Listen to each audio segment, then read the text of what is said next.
Welcome to the Athletic Fantasy Baseball Podcast. It is Friday, August 5th. Derek Van Riper here with Al Melchior, digging into the upcoming weekend waiver wire targets around fantasy baseball. Not surprisingly, after a very busy week of activity with the MLB Trade Deadline, with a big prospect promotion, there are a ton of players to discuss. So we are going to get right after it. Al, let's start with one of the most interesting hitters available in many leagues going into this weekend. The Dodgers brought up Miguel Vargas.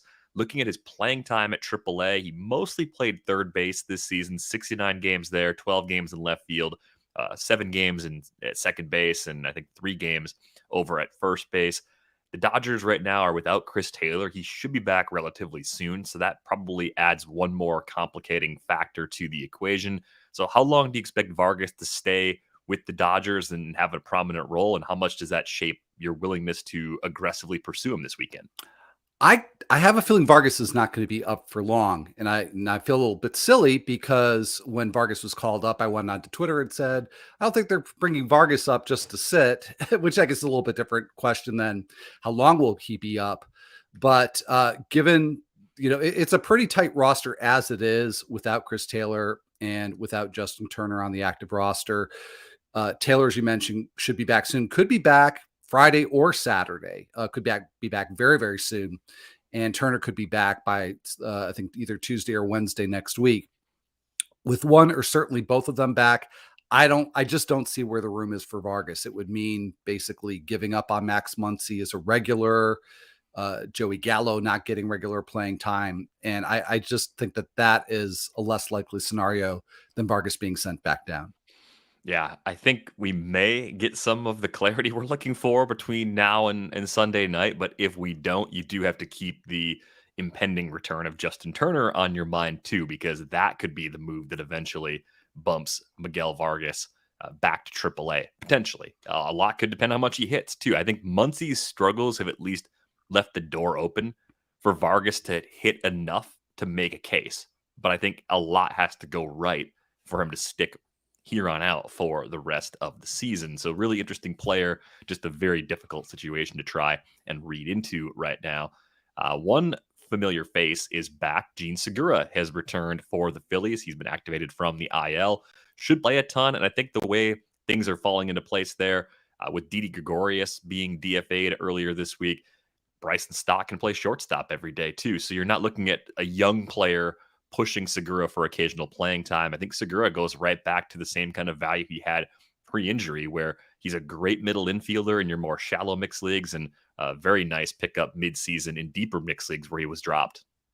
Yeah, he was dropped in quite a few leagues, so I don't think you'll be able to get him in deeper leagues, but 12 teamers, maybe even 10 teamers, but certainly 12 teamers. If Segura is out there, he does need to be picked up this weekend. And just it's the same profile that he's had pretty much throughout his career. I mean, not a lot of power, not a huge stolen base contributor, but somebody who could be a literal across the board contributor in an important way. So he might fall a little bit under the radar because he's really good in a bunch of categories instead of outstanding in one or two. But yeah, he's certainly a must add, and I'm glad to see that Bryson Stott can still play regularly too. I saw at leaderboards DVR in the second half. Stott leads all qualifiers with the lowest whiff rate. He's got a whiff rate below 2%. I know it's not a huge number of games or plate appearances, but still pretty impressive. Yeah, it is really impressive. I didn't realize he was thriving at quite that level. You know, he played a little better. Talked about him maybe a week or so ago, at least getting the power a bit more consistently. And Bryson Stott has showed good plate skills too. I think that's been the other big step forward for him so far this season in terms of the strikeout and walk rates overall, also being a lot better. Not surprising if the whiff rate is as good as it is. The strikeout rate would also be improved. Lebilas-Diaz made the cut for the waiver column, I believe, this week. You put him on rundown at least, and he is playing all over the place for Houston, and that's giving him close to an everyday role, even though he doesn't have a spot to call his own. I'm just wondering where you're drawing the line in terms of how usable he actually is. The versatility is great, but do you think there's like a notch below someone like, or between Segura and Lebilas-Diaz, just given the lack of one spot for Diaz? Yeah, the playing time will, I think, be a little less consistent for Diaz. Although I've been kind of holding out on writing him up in column because I just keep on thinking that the playing time is going to dry up. But pretty much ever since Michael Brantley has been IL, he's been playing almost every day. So I think that that will continue. So certainly behind Sura in terms of regularity of play, but not that far behind. You mentioned the versatility that translates into him being eligible at all 4 infield spots and outfield, I think, on all 3 of the major platforms. And the thing that I would add to this, I think the bonus that led me to writing is that since the All-Star break, and this must have been where I saw the Bryson Stott stat, Diaz has a 7.8% strikeout rate since the break to go with 3 home runs. I mean, the power is something that he does provide pretty regularly, not massive power, but enough to help. But the fact that he's cut that whip rate down, the strikeout rate is down. He's batting 319 since the break because of those reduced strikeouts. He's somebody who can help with batting average and a little bit with power and run production as well. We got a little bit of breaking news that I just saw scroll by on one of my screens. Fabian Ardaya covers the Dodgers for The Athletic. He tweeted that Dave Roberts, during an interview earlier in the day on Friday, said Chris Taylor will come off the IL and play second base on Friday night. So that's pretty interesting because it's his first game in the infield in the majors this season.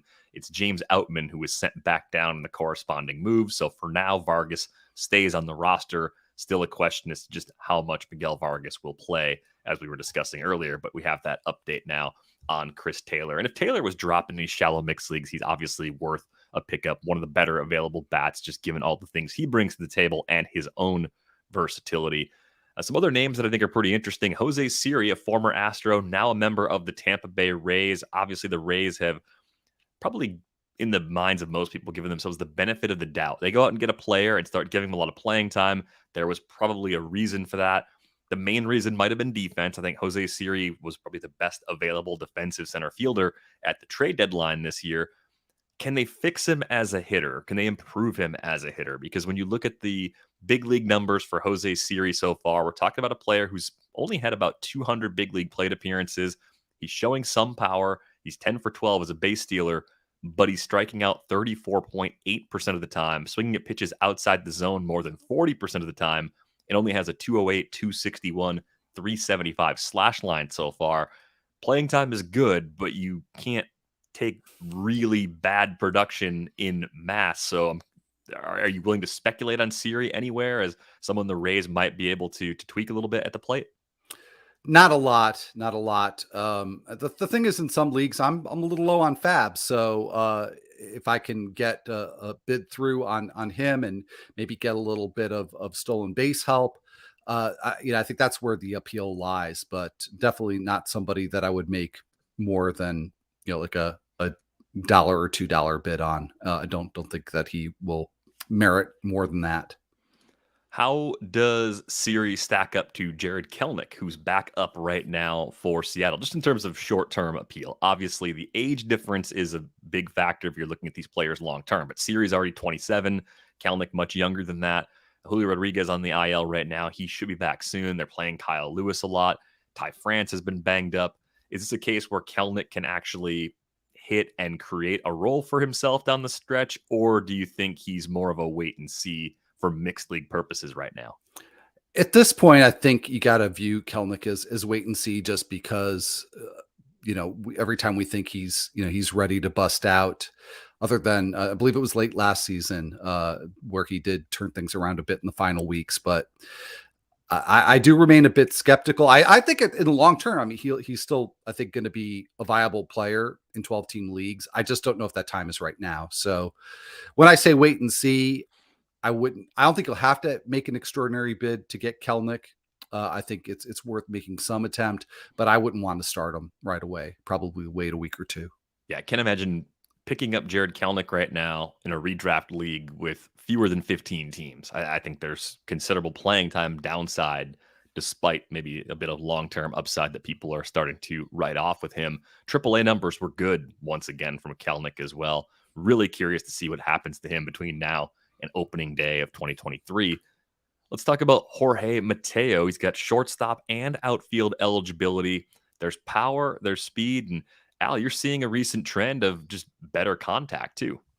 Yeah, yeah. Better contact, more contact, a combination that you like to see. And I'm going to paraphrase myself in terms of what I wrote in the column because I don't remember exactly how I put it. But the idea that Mateo's always had this stolen base appeal, especially since he's filled a regular role for the Orioles all year long. So you figure he's going to chip away at those steals. But it's always this dilemma of, okay, in a deep league, you could just plug Mateo in for that one category. But is there any appeal beyond that? I think with what we have seen from Mateo for nearly 4 weeks now is not a small, but like a radical improvement, both in terms of the amount of contact that he's making and the the amount of power, that raw power that he's hitting with. So big uptick in average exit velocity and flies and liners. It is a small sample, but I think when you see a big change like that, and especially when you see two big changes, not just the raw power, but also more frequent contact, that just suggests to me there is a real change that could be going on here. And that for me would be enough to take a flyer on Mateo in 12 teamers if I really could use the steals. Yeah, Mateo has been an Ian Khan special, I think, all season long. I think Gene McCaffrey was in on Mateo as well. If you go back to July 1st, you just want to take a snapshot, kind of look at the last month or so. Mateo hitting 265 with a 311 OBP, 542 slugging percentage. It's a 135 WRC plus, 4 homers and 7 steals during that span. Yeah, a 24.2% strikeout rate.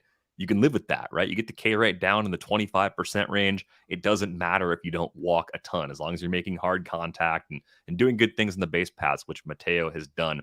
I didn't think we'd reach this point, but I would say he is becoming shallow league relevant if he wasn't already, just because speed is so hard to find and the playing time doesn't appear to be going anywhere anytime soon for Mateo.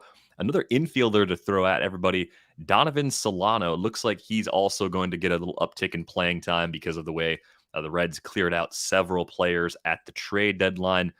I have always been limited in my interest in Donovan Solano just because I think it's a lot of batting average and not much else, but the park could make the power play up just a little bit. And I think the counting stats might be good because of the playing time volume. Yeah, you've pretty much made the case that I would make and did make in the column this week. And the one thing I would add is about the power. It hasn't played up so far, and granted, up until recently, Solano hasn't played a lot. But I just drilled down into some of the second level stats in terms of exit velocity and flies and liners and fly ball rate, and he has a very similar profile to what Tyler Stevenson has done this year. And Stevenson's produced in the time that he played a lot more power than I think Solano's just had 2 home runs so far this year. So I just think if Tyler Stevenson could do that with playing half of his games in Cincinnati, what's to say that Solano couldn't have a little power surge over the last couple of months? Yeah, definitely a possibility. Just a good all-around hitter, though, and it's kind of difficult to find good sources of batting average at this time of the season, too. So if you're in a league that's really close in that category, Solano might actually be a pretty good fit, at least a deeper mixed league sort of player. The player in Cincinnati that I've been more interested in, going back probably 10 days or so now, because I could kind of see the path for him opening up as the Reds started making moves, is Jake Fraley. Kind of the opposite profile from a roto perspective. There's power and speed. There might not be much batting average. As a left-handed bat, there's a possibility he loses some starts against left-handed pitching. They could play someone like Albert Almora in those spots. But I think Fraley is definitely on my radar, at least in 15-team mixed leagues right now. Kind of a good fallback profile if you're going after Jorge Mateo in leagues where both are available and you want to get a similar kind of player for a slightly smaller bid. Yeah, maybe a much smaller bid, but no, I think that's a really good analogy. Although as it stands right now, Fraley might really put you at a much more of a disadvantage in terms of batting average, but he's available just about everywhere, especially in mixed leagues. So if you at least want that power speed combo, he's worth a bid for sure. Star Platinum is asking if Aristides Aquino will only play against lefties. I think Aquino might play a little more than that. I do think we're at the point, though, with him age-wise, they don't necessarily need to get another look at him. He kind of is what he is. So I think they would prefer to look more at some of the younger options there. I don't know if Fraley's not that much younger than Aquino, if he's even younger at all, but he hasn't been in the big leagues quite as long. So and he hasn't been with the Reds quite as long. I think that's the more important factor here that might lead them to want to get more opportunities for Fraley in the near future. Here's a name that I didn't think about really at all this season. Michael Massey taking over in Kansas City when Whit Merrifield got traded to the Blue Jays. It wasn't one of the trades I started to think about from the, well, who plays here perspective, probably as much as I should. And with Merrifield gone, there's an everyday role available. Consider that Massey had great numbers with power and speed, both at AA and AAA this season. Do you think he can make quick adjustments and actually carry some of that over for fantasy managers here down the stretch? I think that he could. And yeah, I had the same kind of oversight DVR in terms of not thinking about the situation much, not really paying much attention to Massey. But the fact that he made the jump from AA to AAA this year and did so, not only keeping the skills intact, but actually hitting with quite a bit more power after making the jump. That may bode well for him going, to the ultimate level. So yeah, I would say 15 team, he's definitely worth taking a chance on there. And I think part of the playing time crunch there is going to be determined by how much Bobby Witt is playing. He's dealing with a nagging injury. So that right now is taking one of the regulars occasionally out of the mix. And then you have to wonder, too, how much will they play someone like Massey over Nicky Lopez? That's the other infielder. That's part of the reason why I wasn't looking very closely at this situation. I just thought it meant Lopez was going to play on a regular basis, and that was going to be that. But definitely an interesting name to keep tabs on here, at least through the weekend. Let's talk about Josh Palacios again for just a moment. He came up on the show on Thursday because we were starting to look and see who's backfilling for the players that are gone. Of course, Luke Voit is the first baseman now in place of Josh Bell, but it looks like Palacios might get the biggest uptick in playing time as the Nationals fill the playing time void created by Juan Soto. Yeah, I think that's quite likely, and I think we talked about this on the Thursday show that the Nationals have basically seen what they have in Lane Thomas, so why not give Palacios a little bit more run? And the appeal is definitely speed there. I do have doubts about whether or not he's going to hit enough that he can utilize that speed at the major league level. But we've talked about a number of steals sources already. A lot of the players that we mentioned may not be available in mono leagues or some deeper mixed leagues. And then you've got Palacio there as a fallback. Yet another infielder to think about. Seems like a good week to fill middle infield if you've been struggling to cover that spot.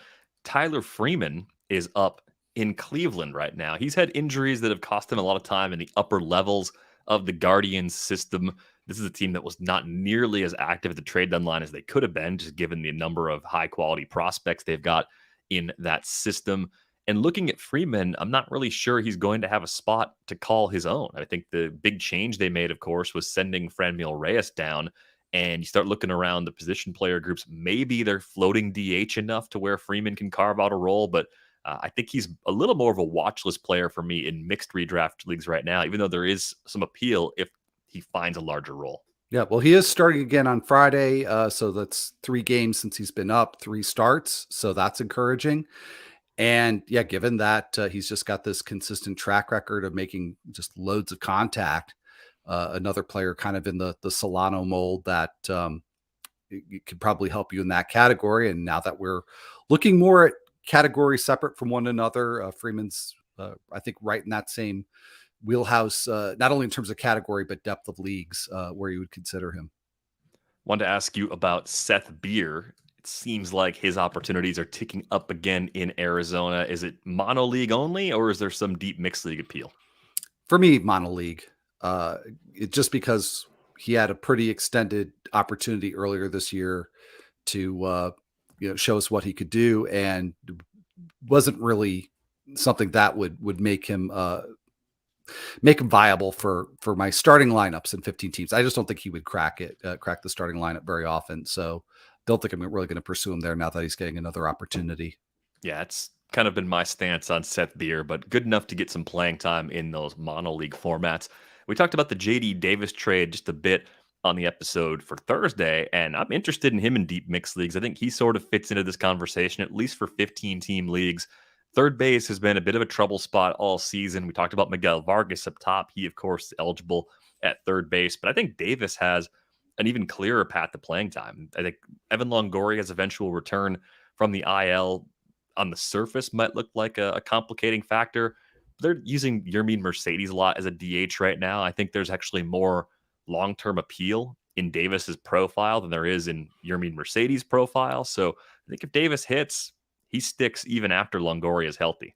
As much as any hitter does in the Giants lineup, nobody's really safe from being used in like a utility type role or a platoon. So that's probably my biggest worry about Davis, aside from the fact that it just remains to be seen whether or not he can make the sorts of changes that you and I talked about earlier this week, for him to strike out a lot less, to parlay some of the raw power into in-game power output.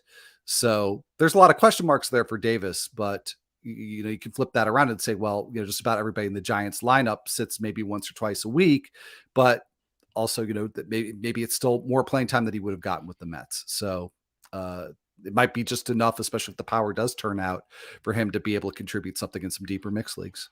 Couple of questions here from Star Platinum. What about Luke Williams in Miami and Bubba Thompson in Texas? I mean, you're looking for cheap speed. Bubba Thompson was running a ton at AAA. Cole Calhoun's on the IL right now, so they are down one of their high volume outfielders. I could see Thompson getting a lot of opportunities here in the short term.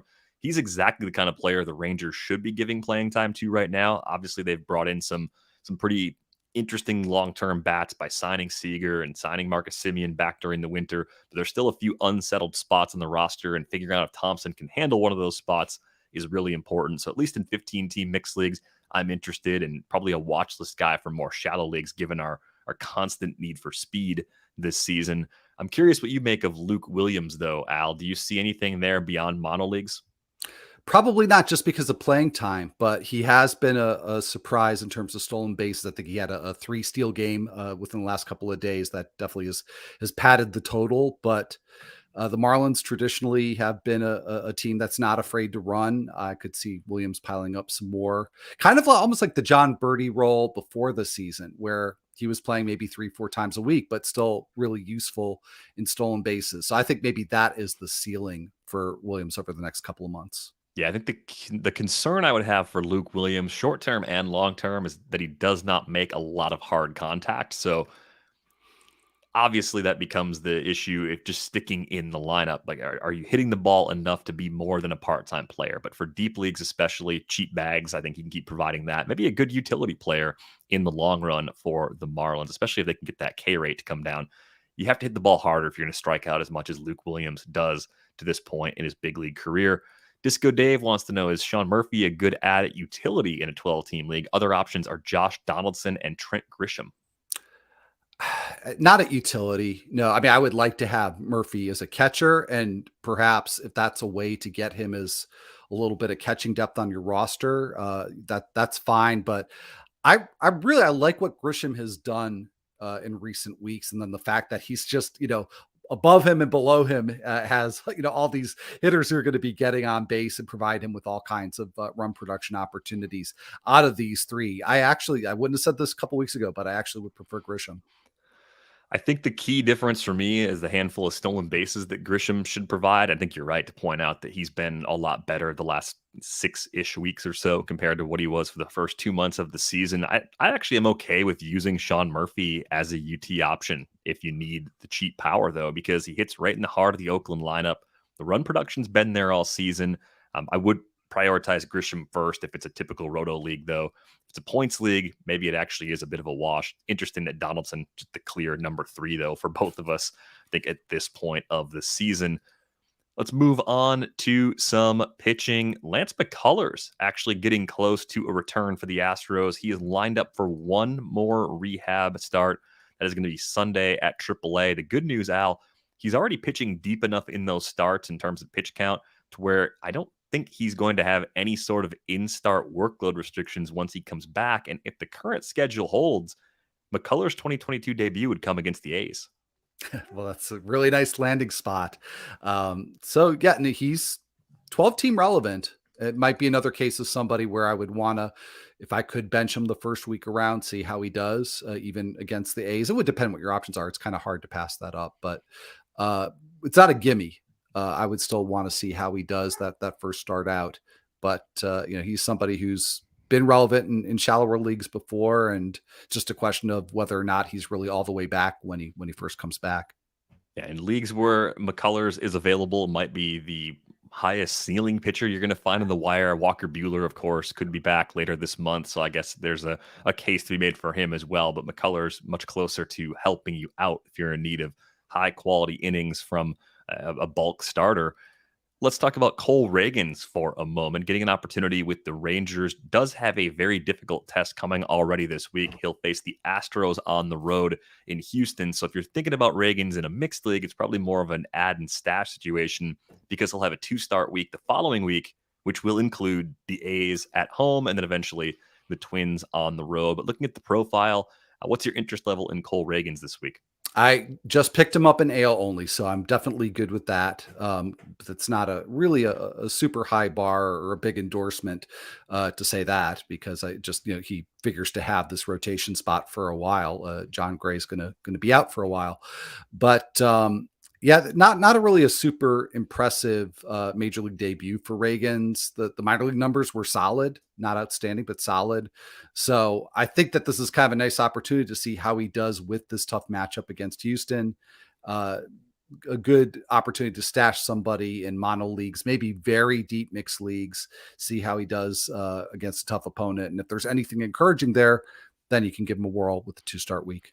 Yeah, at least a watch list sort of player if you don't have a spot to stash Cole Reagans right now. Good numbers in the minors, as Al said. Tucker Davidson getting a chance as a trade deadline acquisition of the Angels. Much better spot for him to be in terms of starting opportunities post trade.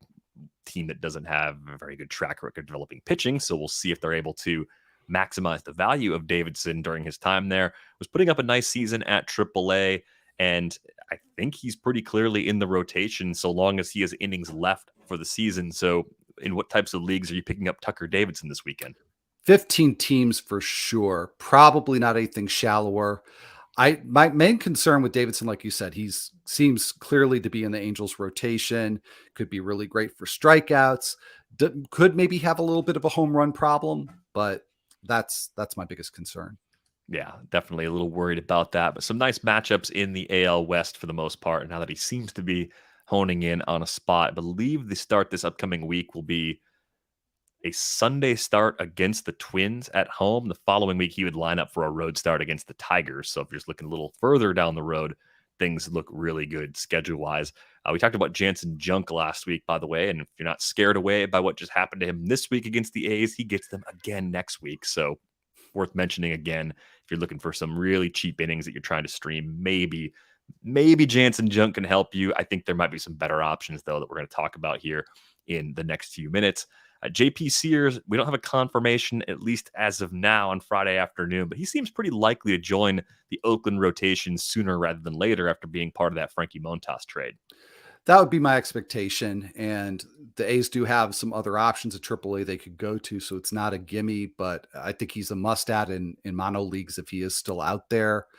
And otherwise, I would say watch list with somebody with potential to help in 15 teamers if he does get the call soon.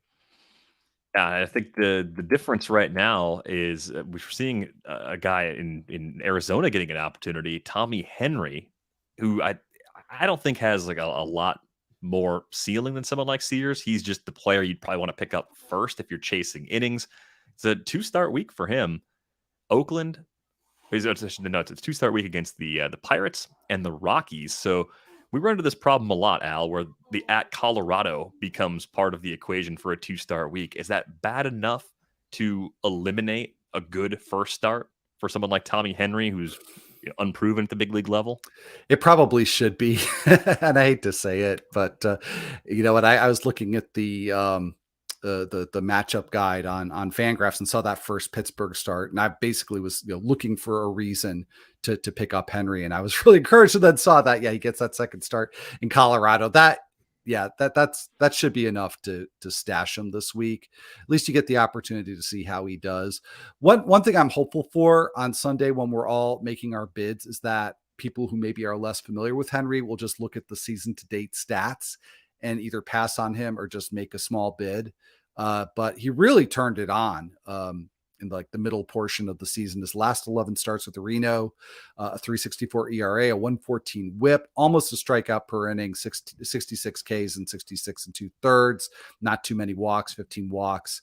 So that if that played in the PCL, that's something similar to that would play for Arizona.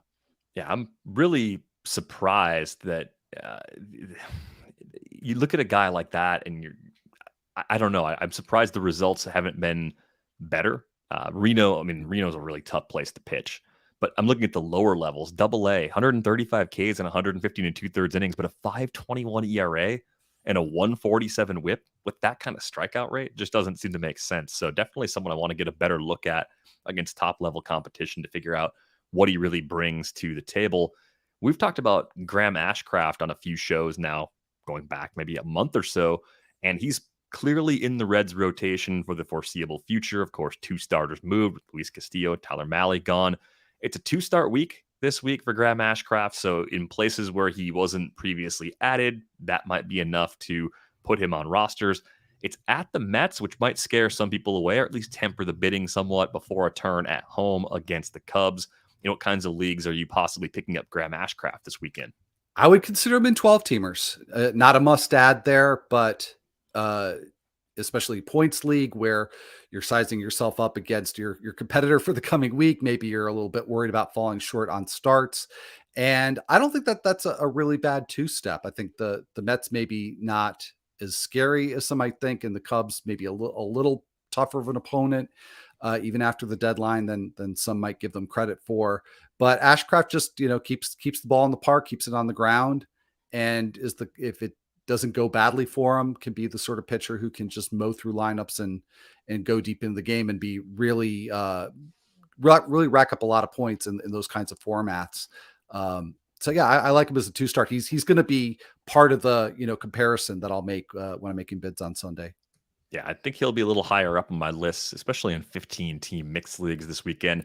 Cutter Crawford, who I think is already rostered in a lot of 15-teamers, probably has a case to be rostered in 12-teamers based on performance. And you think about the injuries in this Boston rotation. Brian Bayo just got hurt this week. I think there's a path for Crawford to stay in the rotation for the rest of the season.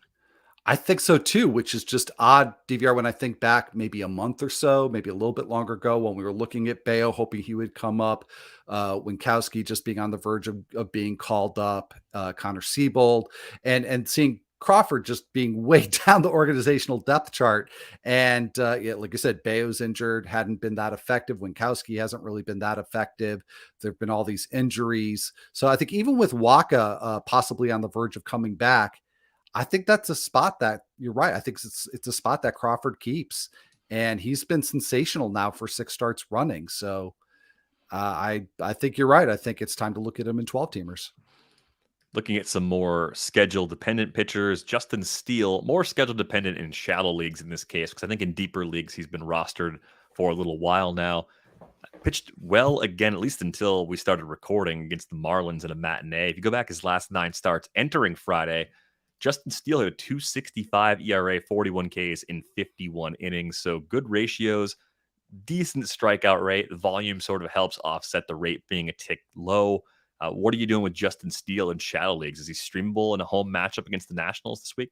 Oh, he definitely is, and especially in head-to-head points leagues with RP slots, he's got that dual that dual eligibility. So I like the matchup. I just like the overall profile because, like you said, a decent strikeout rate combined with a really good ground ball rate. So one way or another, he can prevent runs and go deep enough into games to help you. One other pretty interesting schedule-related question. Yusei Kikuchi has a 2-start week. There are some 12-team leagues where he's available, maybe a handful of 15s as well.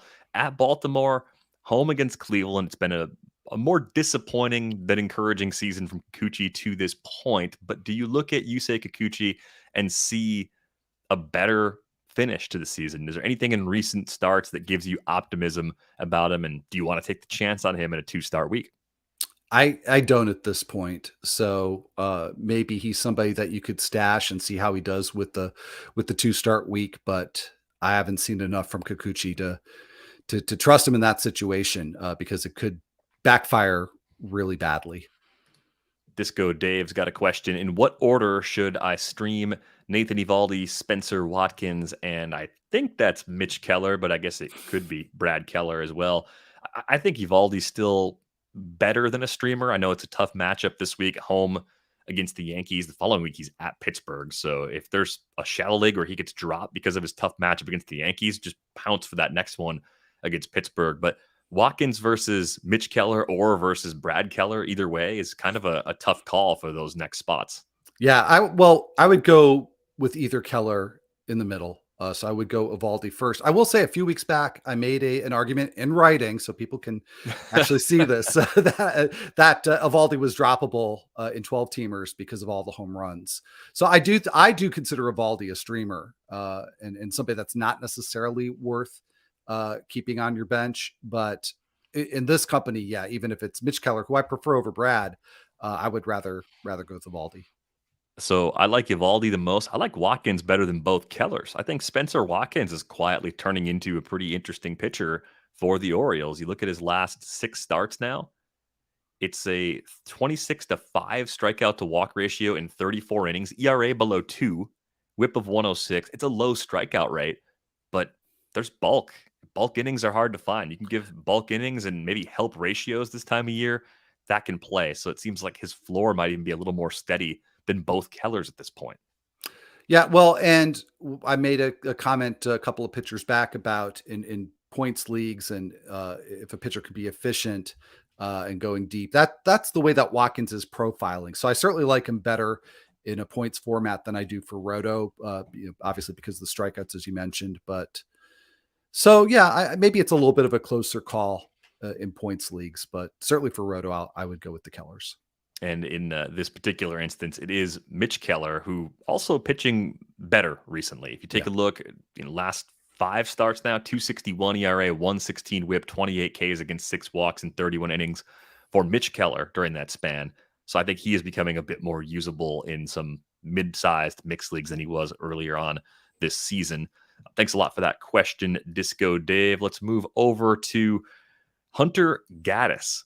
There's a new name kind of entering the mix among pitchers. Aaron Savali still hurt for the Guardians, and it looks like Hunter Gaddis is the next call up to get an opportunity. He is going to debut on Friday, so we'll get a chance to see him at the big league level before we get our bids in. But Hunter Gaddis had a 102-26 strikeout to walk ratio in 76 innings at Double-A Akron this season. This is mostly just me being comfortable trusting the Guardians with pitching more than anything else. You see those kinds of results. You think about the organization he's coming from. Gaddis could be in a really nice position to succeed. Also, he's got a matchup against the Tigers next week if he sticks in this rotation.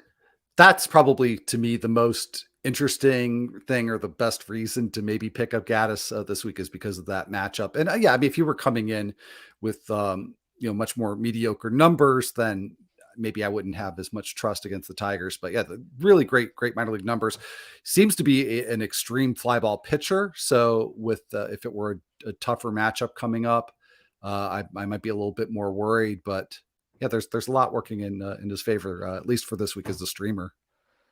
So I think the bullpen situation around the league is a little more interesting today than it has been in a while. And one spot where I didn't expect to see change was in Texas. Jonathan Hernandez looks like he's emerging to maybe be the favorite to get saves for the Rangers. Joe Barlow still on the IL. Brett Martin for a little while looked like he might be that guy. But Hernandez, if you remember, I think it was 2020, pitched really well and has had some injuries that have slowed him down. But I think this could actually be a legitimate threat to Barlow in the long run. If Hernandez continues to pitch well, I think he's got the stuff to just be the guy in Texas.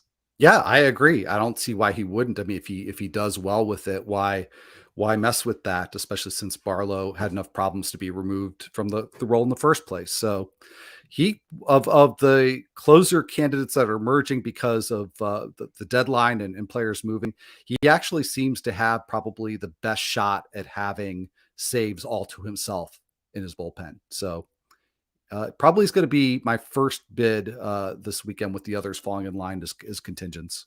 Yeah, it might be a case where you can even push more like a 5% bid in on Hernandez. A lot of relievers we've been bidding on the last month or two are not even close to that kind of bid level. So kind of exciting that a team that will probably be trying to win games. Not that every team's not trying, but it means something to the Rangers to finish the final 2 months of the season above 500. I think they're the kind of team that just can be a bit scrappy and cause problems for the contenders the rest of the way. So there might be a few more save opportunities in Texas than there are in some of these other situations that we're going to talk about.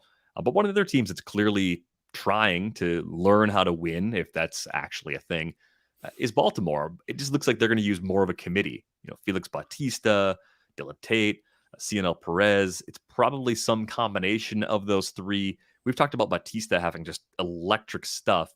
Do you think there's one of these relievers who will get a larger share of the saves than the others, to the point of really trusting them in even a shallow mixed league situation if you're chasing saves? Of those that you mentioned, I would say that Batista does seem like the one most likely to run away with the job because of the stuff, because of the peripherals, and also the fact that on Wednesday the Orioles had a 4-run lead in the ninth against the Rangers, and so it's not a safe situation, but 3 runs to serve an arbitrary thing. So when you see a 4-run lead and you want to nail that down, you bring in ostensibly a pitcher that could be your closer. And in that case, it was Batista. So that doesn't necessarily mean that next time out won't be Tate or somebody else, but at least he seems to be in that mix for sure. What are you doing with the Angels? We talked about them a bit yesterday. Are they a committee? Do they have one person who could emerge as the main option? We didn't talk about Jose Quijada Yeah. as a candidate, but he's definitely in the mix. It's just the question whether or not he has to share, if he's even going to get some saves at all. I have no idea which way the situation is going to go, but my gut feeling on it is that because nobody really does stand out as an obvious closer, that even if, let's say, it is Quijada who gets the first several opportunities, I don't trust him to be consistent enough to not eventually let somebody in the door. So it's just a situation I'm avoiding, because even if we could pinpoint one reliever there, I don't really trust them that much. And there are a number of others, some of who we talked about, some of who we may still get to, that I think just profile better. Yeah, I think Oakland's one of those committees right now where I don't see a whole lot to be excited about. If you're in a keeper league, obviously you can throw darts accordingly, but it looks like Zach Jackson has a role. Danny Jimenez is back from the IL. AJ Puck had a 1-out save this week, cleaning up after Jackson couldn't finish off an opportunity. Are you chasing anyone in Oakland right now for saves? I'm not, but part of the reason for that answer is that I picked up Jimenez in a bunch of leagues when he was closing earlier in the season, and I've just held on to him in most of those leagues. So that's just the kind of the bet that I've made, and I'm stubbornly sticking with it, because he didn't really do anything that made me think that he was going to lose that job. And there's nothing that the others in that bullpen have done to make me think that Jimenez is going to lose that job. Yeah, I think if you're looking for another, at least temporary reliever who could have a role to himself, it's probably Will Crow in Pittsburgh, because David Bednar is on the IL right now with a back injury. So if you were saying, who would you put behind Jonathan Hernandez among widely available relievers? I think Crow is my pick. I mean, we're assuming most people out there are playing in a league where Devin Williams isn't available. Devin Williams would Right. far and away be the very best reliever to go pick up in most cases. But how does Crow stack up to the committee options for you? Yeah, I would say second or maybe third. Just Rowan Wick, I think, is high up there in terms of probability of getting a good number of opportunities. With Crow, we don't know how long this is going to last. So that's probably the biggest reason why I would certainly put him behind Hernandez, and maybe behind Wick as well. Yeah, Wick is the other interesting name because of the Cubs trading so many relievers at the deadline. We talked about him a bit on the Thursday show. It's also a unique week because if you play in a mono league, this is really the last great opportunity to find big time talent coming over. Let's talk about some of the crossover players before we go. The AL crossovers, if you're in an AL only league, I think this is a pretty easy list to order for the most part. You kind of have Luis Castillo, if he wasn't already part of last weekend's proceedings, as the best available pitcher. Tyler Mahle, though, ends up being a pretty good fallback option. So if you either missed out on Castillo already, or if your league runs everyone from the deadline sort of together, and they're both out there, and you don't have enough money to go get Castillo, I think Mahle getting out of Great American Ballpark could have a pretty big impact in the Twins rotation over the course of the final 2 months. Yeah, no, they're definitely the class of this crossover group, and yeah, Mahle should get just a huge bump just from getting out of Great American Ballpark, much more so than Castillo, who isn't as prone to the home run. The three big bats going to the AL, Tommy Pham, Eric Hosmer, and David Peralta. That was the order, I believe, that I saw in my AL only league that runs pickups overnight Mm. Thursday into Friday. Hosmer may have gone for more than Pham. That didn't really make a lot of sense to me. I think because Tommy Pham can do a little bit of everything, he makes sense to me as the best of these AL bats. Are you trying to, in a situation where you might have a lot of fab left, are you trying to get two players out of this group, out of this big four, big five, if possible? Or are you just pushing most of your chips in to get the best available option in your league? Because sometimes you can get a little too cute with the bidding and end up getting only your fourth or fifth choice Yeah. instead of getting, the second or third choice and the fourth or fifth choice. Again, you got to read the room really carefully, look at other teams' budgets. But do you see a path to get multiple impact players here? If you've been really thrifty, there could be, but I think, given that I tend not to be all that thrifty, I would go all in on one of the pitchers because I don't think that Pham, Hosmer, or Peralta are necessarily more impactful than somebody who maybe just could emerge over the last couple of months. Whereas Castillo and Mahle, I mean, those are just players that there's nobody on the horizon that is likely to come even close to the kind of impact that they could have. So I would be happy, really happy to just go all in and get either one of those pitchers. And if you're looking for much cheaper players to possibly add, Mitch White going to Toronto, I think is kind of an interesting cheap stash, minimum bid, near min bid. See what happens with his role in the next few weeks. And then Harrison Bader, he's hurt right now, but I think you can get him cheap, stash him away, and possibly get someone that's playing in a good lineup in a more hitter friendly environment and in a new organization where perhaps they can unlock a bit more from his bat during the final portion of the season. The NL crossovers, slightly less interesting at the very top, but still two good pitchers to choose from if you have your choice between Noah Syndergaard and Jordan Montgomery for the rest of the season. Al, who do you prefer? I prefer Montgomery. And I know this is not fantasy relevant, but I'm still scratching my head over why the Yankees made that trade. But just, yeah, for fantasy purposes, I trust Montgomery's consistency more. I think the park and the Yeah. defense behind him also are things that soften things quite a bit. The bids would be very close to even for me between the two. Whatever gap that could favor Syndergaard from a pure talent perspective is pretty small, and then I think that's offset probably by those other factors. Brandon Marsh going into Philadelphia.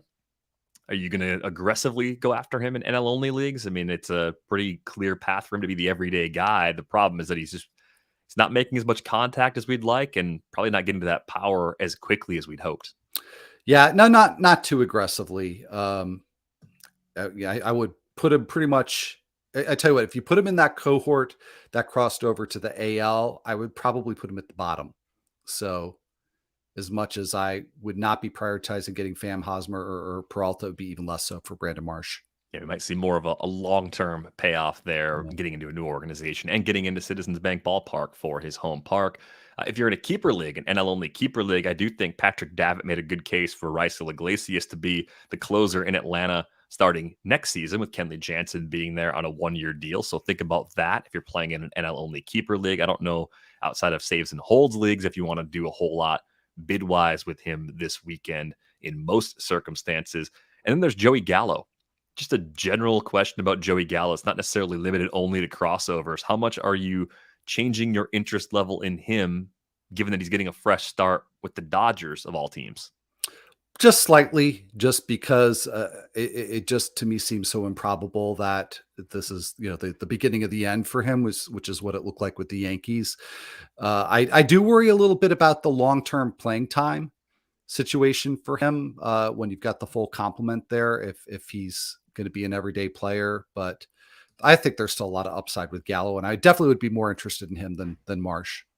Your depth options going over to the NL include Jake Odorizzi, who could end up making a few starts for Atlanta because they're going to try and find a way to limit the innings of some of their younger starters in that rotation, most specifically Spencer Strider. You want Strider to be as rested and effective as he can possibly be come playoff time. So Odorizzi kind of benefits from that.